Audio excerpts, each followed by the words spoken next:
NASA akan mencoba misinya yang paling berani, namun beberapa ahli memperingatkan risiko besar. Apakah ini taruhan mematikan atau lompatan besar? Hai, saya Josh. Dan di episode hari ini, dari The Infographic Show, kami akan mengungkap alasan sebenarnya mengapa NASA mengirim orang kembali ke bulan pada tahun 2022. Artemis 1 adalah latihan gladi resik, sebuah penerbangan tanpa awak yang dirancang untuk menguji ketahanan kapsul Orion sebelum mereka mempertaruhkan nyawa manusia. Misi ini berhasil secara teknis. Kapsul pergi ke bulan, mengorbit, kembali dan mendarat di Samudra Pasifik. Siaran pers NASA pun penuh kegembiraan. Namun saat kapsul diangkat ke dek USS Portland, insinyur memeriksa bagian bawah wahana dan perayaan langsung berhenti. Perisai panas, komponen terpenting untuk melindungi kru saat masuk atmosfer, kini rusak. Perisai panas Orion terbuat dari Avcoat. Perisai ini dirancang untuk terbakar habis saat kapsul menembus kembali atmosfer bumi, mengorbankan dirinya untuk melindungi isi di dalamnya saat kapsul memasuki atmosfer. Pada 25.000 mil per jam, gesekan memicu suhu hingga 5.000 derajat Fahrenheit. Avcoat seharusnya berubah menjadi arang lalu gas, membawa panas dari pesawat. Pada Artemis, satu lapisan pengorbanan ini tidak hanya jadi arang, tapi juga pecah. Beberapa potongan pelindung seukuran piring makan terlepas, disebut spaling. Permukaannya kini mirip bulan yang penuh kawah, bukan lagi halus dan tererosi. Ada lekukan dalam di mana materialnya gagal. Jelas, ini seharusnya tidak terjadi. Modelnya mengatakan arang akan tetap menempel, tapi kenyataannya berkata lain sama sekali. Ini menunjukkan cacat mendasar yang diabaikan NASA. Penyelidikan menemukan penyebabnya adalah desain itu sendiri. Pada era Apollo, pelindung panas dibuat dengan menyuntik material ke struktur sarang lebah. Proses ini membutuhkan banyak tenaga, tapi sarang lebah menjaga material tetap pada tempatnya. Jika satu sel retak, retakan berhenti di dinding sel. Untuk Orion, demi menghemat waktu dan biaya, NASA beralih ke arsitektur blok. Mereka memproduksi potongan besar Avcoat dan menempelkannya ke struktur, tetapi formulasi baru ini kurang permeabel dibandingkan bahan lama. Saat terkena panas, gas menumpuk dalam material tanpa jalan keluar, sehingga potongan perisai meledak dari pesawat. Ini cacat mendasar desain materialnya. Dalam budaya rekayasa normal, solusinya jelas. Rancang perisai baru, perbaiki, bangun ulang, lalu uji tanpa awak. Namun, NASA tidak melakukan itu. Mereka justru memperkuat strategi yang oleh ahli disebut sebagai kematian pasti. Perisai panas kapsul Artemis 2 tak hanya sama, bahkan dinilai lebih buruk. Avcoat kali ini lebih tebal dan kurang fleksibel dibanding batch Artemis 1 yang gagal. Penggantian perisai membutuhkan waktu bertahun-tahun, pembongkaran kapsul, dan peluncuran mundur ke 2027 atau 2028. Dalam situasi politik sekarang, penundaan 2 tahun tak diterima. Jadi NASA memilih terbang dengan perisai cacat. Mereka tidak memperbaiki perangkat keras, tapi mengubah cara terbang dan lintasan masuk kembali. Mereka akan membawa kapsul masuk dengan sudut lebih landai, agar panas tersebar berbeda dan suhu tetap rendah sehingga material tidak meledak. Mereka pada dasarnya mencoba mengatasi cacat perangkat keras dengan cara menerbangkannya secara berbeda. Dan bagi seorang mantan astronot, ini terasa seperti kasus deja vu yang menakutkan. Dr. Charlie Camarta, seorang mantan astronot yang terbang dengan pesawat ulang-alik setelah bencana Columbia, telah vokal tentang hal ini. Dia tahu apa yang terjadi ketika NASA meyakinkan dirinya sendiri untuk menerima sebuah cacat. Dia menyebut pendekatan ini gila dan menekankan fisika saat masuk atmosfer sangat kacau. Kamu tak bisa memprediksi sempurna turbulensi, kimia gas, atau beban struktur. Mengandalkan penyesuaian lintasan demi menyelamatkan pelindung panas yang terganggu justru mengurangi margin keselamatan. Hal ini menakutkan ahli seperti Camarta karena sudah pernah terjadi sebelumnya. Sebelumnya, saat NASA menormalkan cacat yang diketahui, hasilnya adalah hujan puing di Texas. 16 Januari 2003 pesawat ulang-alik Columbia diluncurkan dari Kennedy Space Center. 82 detik setelah lepas landas, busa isolasi dari tangki eksternal menghantam sayap kiri. Insinyur di darat melihat kejadian itu lewat video dan langsung khawatir. Mereka meminta foto satelit untuk memeriksa kerusakan. Mereka ingin tahu apakah pelindung panas di sayap rusak, tapi manajemen bilang tidak. Manajer program menyatakan benturan busa sudah pernah terjadi di penerbangan sebelumnya tanpa menyebabkan hal katastrofik. Mereka anggap bahaya wajar karena belum pernah terjadi apa-apa dan meyakinkan diri bahwa risikonya tak nyata. Mereka menolak permintaan foto dan bilang ke kru itu bukan masalah.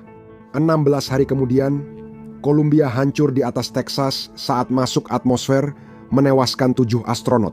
Saat busa kecil merobek tepi depan sayap, gas panas masuk dan melelehkan struktur dari dalam.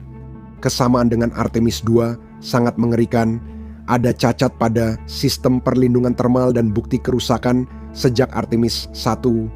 Namun, risikonya masih dianggap dapat diterima. Pejabat NASA menyebut ada cadangan, yaitu kulit serat karbon di bawah lapisan afkoat. Mereka percaya bahwa bahkan jika pelindungnya retak dan terkelupas, kulit tersebut akan cukup kuat untuk membawa kru pulang. Mereka mengandalkan sistem cadangan, padahal itu hanya untuk darurat, bukan bagian utama rencana penerbangan. Jika rencana A Anda adalah pelindung mungkin rusak, tapi rencana B akan menyelamatkan kita, Anda sudah dalam masalah. Badan Keselamatan Independen dan panel penasihat keselamatan Dirgantara telah menyuarakan kekhawatiran, tetapi program ini tetap sulit dihentikan. Roket dan kapsul sudah siap, siaran pers sudah dibuat. Mengapa tekanan peluncuran begitu kuat hingga mengabaikan perbaikan pelindung panas yang retak? Jawabannya ribuan mil dari Florida, di Beijing. Kita diberitahu Artemis soal sains, air, es di kutub selatan bulan, dan persiapan ke Mars. Hal-hal itu memang benar sebagian, tapi bukan alasannya. NASA sedang terburu-buru. Amerika Serikat berlomba, sementara program luar angkasa Tiongkok, CNSA, bergerak sangat cepat. Mereka punya stasiun luar angkasa, telah mendaratkan rover dan mengambil sampel di bulan, serta menargetkan Taikonaut mendarat di bulan tahun 2030. Ini bukan era Apollo. Tahun 1960-an bulan hanya tujuan akhir. Pergi, tancap bendera, lalu pulang. Kini, bulan dianggap sebagai wilayah. Kutub selatan bulan sangat berharga karena satu-satunya area yang memiliki es air. Air adalah kehidupan bagi astronot, oksigen, dan bahan bakar roket. Kunci untuk meninggalkan bulan dan pergi lebih jauh. Jika ingin ke Mars, lebih baik meluncur dari bulan yang gravitasinya lemah dan bahan bakarnya ada di es. Jika Tiongkok tiba lebih dulu, masa keemasan penjelajahan luar angkasa Amerika bisa berakhir sebelum dimulai. NASA khawatir Tiongkok akan mengklaim lokasi pendaratan utama. Mereka akan buat zona eksklusi dan tetapkan preseden kepemilikan. Penundaan 2 tahun untuk perbaikan pelindung panas tidak bisa diterima. Setiap penundaan misi, Tiongkok makin maju. Bayangkan astronot Amerika hanya di bumi saat Tiongkok meluncurkan misi berawak. Secara politik itu mimpi buruk, jadi perintah pun turun. Berangkat, lalu muncul masalah dana. Program Artemis diperkirakan akan menelan biaya $93 miliar pada tahun 2025. Biaya setiap misi Space Launch System, SLS, lebih dari $4 miliar. Pengeluaran sebesar itu hanya bisa dipertahankan karena uangnya mengalir ke tempat tertentu. SLS dibangun oleh kontraktor seperti Boeing, Northrop Grumman, dan Aerojet Rocketdyne yang mempekerjakan ribuan orang di Alabama, Florida, Mississippi, dan Utah. Lihatlah mesin-mesin di SLS dan Anda akan melihat masa lalu. Itu adalah RS-25 mesin yang sama yang digunakan pada pesawat ulang-alik. NASA menyimpannya di gudang. Alih-alih mengembangkan teknologi baru yang lebih murah dan dapat digunakan kembali seperti SpaceX, Kongres mewajibkan penggunaan perangkat keras selama ini untuk menjaga agar tenaga kerja yang ada tetap bekerja. Program ini utamanya menciptakan lapangan kerja, lalu eksplorasi. Jika NASA berhenti 2 tahun untuk desain ulang pelindung panas, jalur perakitan jadi lambat. Dana ke distrik terhenti, dukungan politik melemah. Sementara politisi bertengkar soal anggaran, keempat astronot bersiap untuk perjalanan tanpa jaring pengaman. Artemis II adalah perjalanan 10 hari ke bulan yang penuh risiko bagi kru, bukan sekadar misi singkat. Kita banyak yang lupa bagaimana situasinya saat pesawat ulang-alik terbang atau astronot ke Stasiun Luar Angkasa Internasional yang kini berada di orbit rendah bumi sekitar 250 mil di atas permukaan. Jika terjadi kebocoran, kebakaran, atau darurat medis, mereka bisa pulang dalam beberapa jam. Mereka juga masih dilindungi medan magnet bumi dari radiasi matahari. Artemis II tidak punya jaring pengaman. Misi ini akan menempuh 4.600 mil melewati sisi jauh bulan. Jika ada letusan suar matahari, mereka dalam bahaya. Kapsul Orion memiliki tempat perlindungan badai bagi kru, dikelilingi persediaan untuk menghalangi radiasi, meski perlindungannya tidak sempurna. Semburan massa corona besar dapat memberi dosis radiasi seumur hidup dalam beberapa jam. Pada Artemis, satu radiasi mengganggu daya komputer kapsul. Perangkat elektronik terkena partikel bermuatan yang membalik bit di memori, dan hal itu terjadi 2 lusin kali. NASA sudah memperbaiki perangkat lunak, tapi belum mengganti perangkat keras. Radiasi juga tetap sama. Matahari kini dalam masa aktivitas tinggi mendekati maksimum tanpa sekoci penyelamat.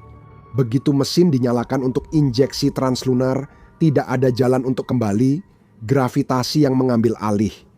Jika sistem pendukung kehidupan bermasalah, mereka akan mati lemas.